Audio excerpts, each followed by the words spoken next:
Everyone, I am Deepak Singh Raghuvanshi. आप सभी का आपके अपने YouTube channel mister DSR sir पर स्वागत करता हूं। और हमने मोशन चैप्टर क्लास 9 फिजिक्स का शुरू किया था, जिसमें हमने रेस्ट मोशन एंड कुछ बेसिक एक्सरसाइज देखी थी। आज हम देखने जा रहे हैं जो कि हमें इस चैप्टर के दौरान ज़रूरत पड़ेगी, अत्यंत आवश्यक है, फिजिकल क्वांटिटीज़, भौतिक राशियाँ। क्लियर है? 9th क्लास के पर्पज से भी और आगे आने वाली क्लासेस के पर्पज से भी। तो डेफिनेशन कितनी इंपॉर्टेंट है और क्या डेफिनेशन की शर्तें हैं, आइए हम देखते हैं। फिजिकल क्वांटिटीज़ में vector quantities and scalar quantities. Clear है? तो वेक्टर क्वांटिटी, फिजिकल क्वांटिटी, भौतिक राशि। Scalar quantity, a scalar quantity is a physical quantity that is fully described by its magnitude। जिसे डिस्क्राइब करने के लिए, जिसे रिप्रेजेंट करने के लिए, जिसे प्रदर्शित करने के लिए सिर्फ और सिर्फ मैग्नीट्यूड की आवश्यकता होती है, उन्हें हम स्केलर क्वांटिटी कहते हैं, है ना। एग्जांपल है मास, स्पीड, टाइम, टेम्परेचर एक्सेट्रा। मास, जैसे मास को एक्सप्रेस करने के लिए मास, जैसे 10 kg टमाटर, there is no need to show the direction कि इस डायरेक्शन में 10 kg टमाटर, उस डायरेक्शन में 10 kg टमाटर। 10 kg टमाटर केवल मैग्नीट्यूड, न्यूमेरिकल वैल्यू शो करना पड़ता है 10 kg। क्लियर है? स्पीड, टाइम, है ना, जैसे 2 आवर्स, ऐसा नहीं बोलते हम कि 2 घंटे इस डायरेक्शन में, 2 घंटे उस डायरेक्शन में, particular 2 hours it is a sufficient quantity to show the time exactly. Clear है? 2 AM, क्लियर है, 2 PM, है ना, 1 PM। इन्हें शो करने के लिए डायरेक्शन नहीं लगाते हम कि इसके ऊपर डायरेक्शन लगाया है। 2 बजा है, 2:10 है, 2:10 हुआ है PM।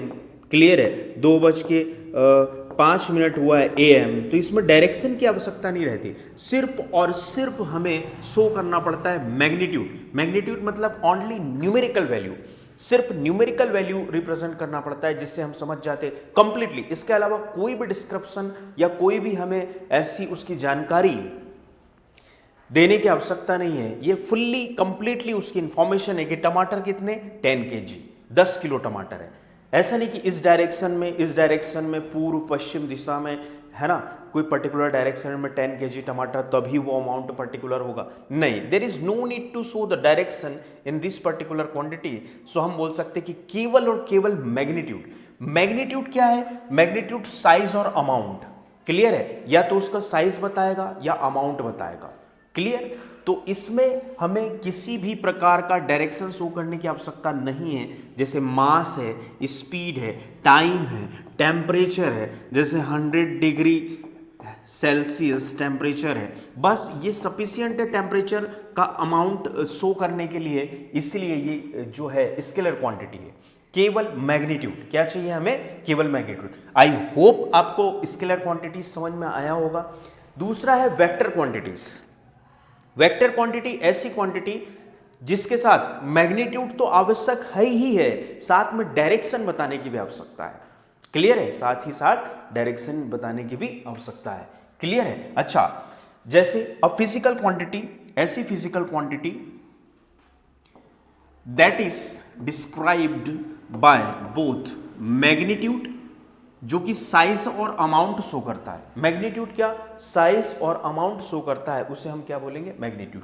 एंड ऑल्सो डायरेक्शन, जिसके साथ क्या होता है? डायरेक्शन की जरूरत होती है। साइज और अमाउंट, है ना, मैग्नीट्यूड, साइज और अमाउंट, है ना, किस साइज का है, क्या अमाउंट है।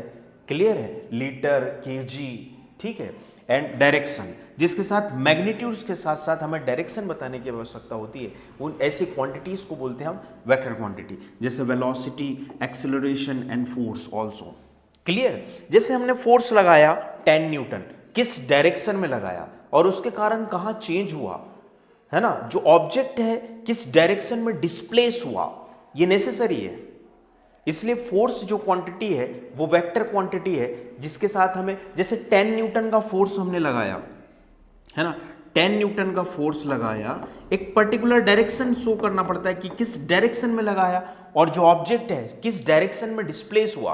तो इसको 10 Newton is the magnitude of the given particular vector quantity and this symbol is show the direction, ये जो सिंबल है वो डायरेक्शन शो करेगा कि किस डायरेक्शन में फोर्स लगा है।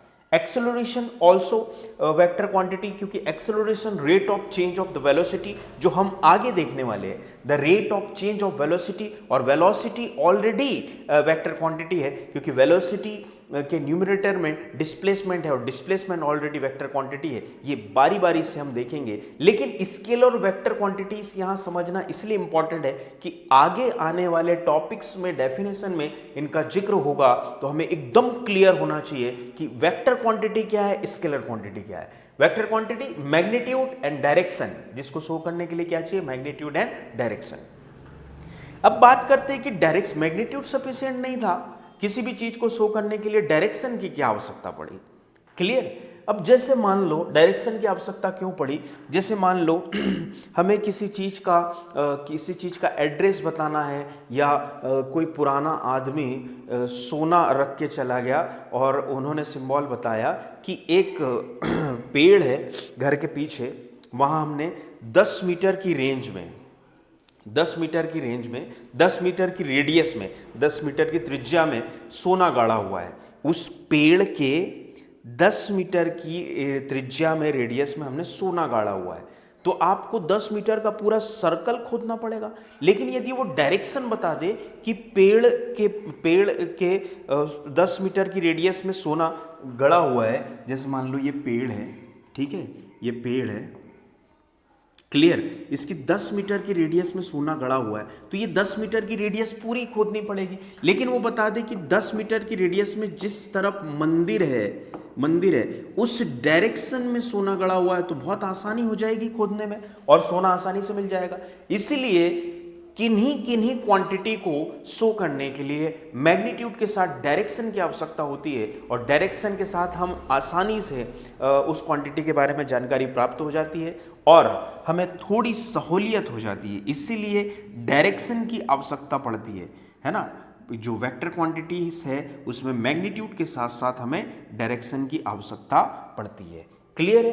अच्छा, ये जो डेफिनेशन आपके सामने है कि magnitude and direction, it is not sufficient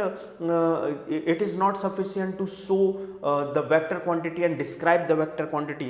Why? Because अगली क्लासों में, जब हम बड़ी कक्षाओं में जाएंगे, बड़ी क्लासेस में जाएंगे, तब हमें ये जो है वो सफिशिएंट नहीं है। क्यों? क्योंकि इलेक्ट्रिक करंट के बारे में यदि हम देखें तो उसका डायरेक्शन भी होता है, जैसे 10 ampere with in a particular direction, तो इसका मैग्नीट्यूड भी है, डायरेक्शन भी है, लेकिन ये तो स्केलर क्वांटिटी है। तो फिर ये जो डेफिनेशन है बेसिक क्लासेस में जो डेफिनेशन बताई जाती है कि मैग्नीट्यूड एंड डायरेक्शन, तो इसका तो मैग्नीट्यूड भी और डायरेक्शन भी शो किया जाता है एक पर्टिकुलर डायरेक्शन में, तो फिर वो स्केलर क्वांटिटी क्यों है? तो एक नोट है यहां नीचे कि टू शोविंग, मतलब जो वेक्टर क्वांटिटीज है उनको कंप्लीटली रिप्रेजेंट करने के लिए, डिस्क्राइब करने के लिए, they follow specific vector algebra rule, मतलब एडिशन, सब्ट्रैक्शन एंड मल्टीप्लिकेशन जो होता है वेक्टर्स का, वो एक स्पेसिफिक रूल्स एंड रेगुलेशन के तहत होता है ना। एडिशन, सब्ट्रैक्शन, मल्टीप्लिकेशन, ये जो वेक्टर अलजेब्रा है, एंड डिवीजन जो इनका होता है, उनके लिए स्पेसिफिक रूल है। नॉर्मल अर्थमेटिक मतलब normal number, whole number, natural number, rational number जिस प्रकार ऐड या सब्ट्रैक्ट होते हैं, उस प्रकार ये ऐड या सब्ट्रैक्ट नहीं होती। इनका जो रूल्स एंड रेगुलेशन है और जो इनके नियम कानून है एडिशन सब्ट्रैक्शन के, है ना, वो अपने अलग है ना। जैसे दो वेक्टर को यदि हमें ऐड करना है तो उनका होता है A plus B plus A B cos theta, इस प्रकार से उनके कुछ स्पेसिफिक रूल है, डायरेक्ट नहीं। या तो ट्राइंगल रूल है ना, triangle rule, quadrilateral rule to vector addition. Normal method से हम इन्हें ऐड या सब्ट्रैक्ट नहीं करते। दो वेक्टर के बीच का angle and all those things, सारी चीजें इन्वॉल्व होती है addition, subtraction, multiplication and division के साथ, तो ये फॉलो नहीं करते नॉर्मल वेक्टर अलजेब्रा। और जो ये हमारे पास इलेक्ट्रिक करंट है, ये normal vector algebra, normal algebra को फॉलो करता है। जैसे मान लो यहां से 2 एम्पियर और यहां से 3 एम्पियर, है ना, तो इस पॉइंट पर आके कितनी हो जाएगी 5 एम्पियर। तो 2 एम्पियर और इस पॉइंट पर आके ये 5 एम्पियर चली, यहाँ से 2 एम्पियर आई, यहाँ से 3 एम्पियर है और यहाँ पर मिलकर कितनी होगी 5 एम्पियर। तो 2 एम्पियर एंड 3 एम्पियर कितनी हो गई, जनरली इसको हम 5 एम्पियर लिख सकते हैं। There is no need to any kind of what any kind of angle and all those thing. But vector में क्या रहता है, एक वेक्टर ए है, एक वेक्टर बी है, इनके बीच का एंगल थीटा, ये सभी चीजें शामिल होती है addition, subtraction, multiplication and division में। ये सिंपल रूल को फॉलो करती है। जो इलेक्ट्रिक करंट है सिंपल रूल को फॉलो करता है। जो नॉर्मल हमारे नंबर है, नंबर सिस्टम है, ऐड सब्ट्रैक्ट का जो वो रूल फॉलो करते हैं, अर्थमेटिक रूल सिंपल, वैसे ही इलेक्ट्रिक करंट भी फॉलो करता है। इसलिए इसे वेक्टर क्वांटिटी में काउंट ना करके स्केलर क्वांटिटीज में काउंट किया गया है। तो आई होप आपको वेक्टर एंड स्केलर समझ में आया होगा, जिसके लिए सिर्फ और सिर्फ मैग्नीट्यूड की आवश्यकता होती है। जैसे 10 kg टमाटर, 100 डिग्री टेम्परेचर, क्लियर है, time 2 PM, there is no need to show direction. इन्हें हम स्केलर क्वांटिटी बोलते हैं। कौन सी क्वांटिटी, स्केलर क्वांटिटीज बोलते हैं, है ना। और वेक्टर क्वांटिटी मैग्नीट्यूड, डायरेक्शन और वेक्टर अलजेब्रा रूल, है ना, उनके एडिशन, सब्ट्रैक्शन, मल्टीप्लिकेशन के अपने ही रूल्स एंड रेगुलेशन होते हैं। क्योंकि डायरेक्शन प्लस दोनों के बीच का एंगल ये इन्वॉल्व होता है सारी चीजों में, और नॉर्मल स्केलर क्वांटिटी ऐसे ऐड होती है। क्लियर है। तो जो इलेक्ट्रिक करंट है वो नॉर्मल अलजेब्रा को फॉलो करता है, इसलिए उसे स्केलर क्वांटिटी में रखा गया। तो आई होप आपको वेक्टर एंड स्केलर क्वांटिटी समझ में आई होगी। Thank you.